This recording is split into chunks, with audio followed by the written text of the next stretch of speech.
It's One Cool Blurred with Ask One Cool Blurred. Today's question is, what's the difference between being an introvert in academia and being an introvert in industry? My opinion, I think is the reward. Yeah, I would say is the reward. So in academia, you're often rewarded for really focusing and being in a more private space, in at least in the STEM fields. I can speak from that, and engineering specifically. You're rewarded for being really great at things and kind of putting your head down and working in your bubble, in your box. You might have a few people that you have those in-depth conversations with, but you don't always have to do a lot of networking and so forth, at least as a student and sometimes as a postdoc. A lot of times you have to pull yourself out and go to those conferences and still meet people. And there are tips that you can use. I actually have a video course. I'm going to put the link below. Shameless plug on the steps and processes you can use to improve your networking even when you're an introvert. And that's academia. In industry, however, a lot of times the person who can network the best, who you know, how you position yourself, that's how you're rewarded. I mean, you're rewarded for good work as well, and everyone loves a person who can network and can actually produce. But I've seen a lot of people, and I'm sure you all have as well, who move up the ranks because they know how to kiss up to the right people. They just happen to have relationships with the right people.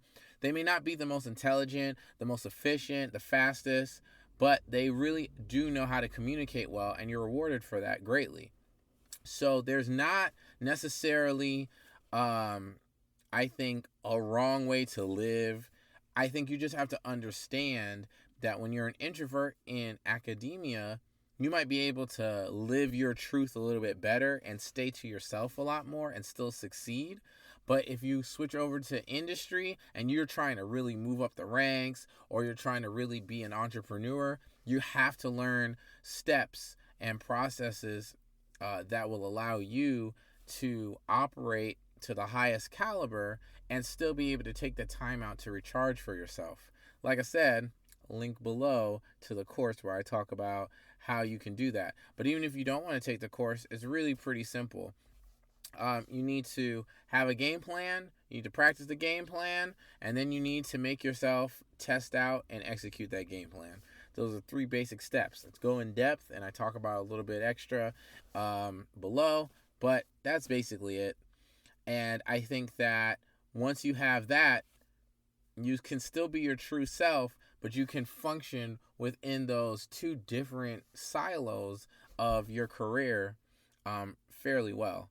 And I say that as an introvert who has practiced all of the stuff that I'm telling you, and I've seen some pretty good results. I just came back from a meeting with someone that I met at a networking event, and we may be doing some additional business. And when I left this morning, I wasn't sure where business would come from this month. So it really does work.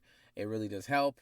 And it really is a matter of understanding what world you're in and making sure that you play by the rules of that game.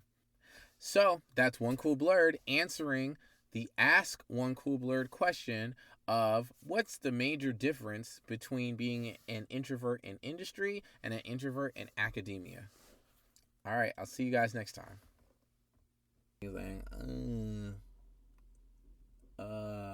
Dry lips. Shout out to Young Carmax. Sponsor me.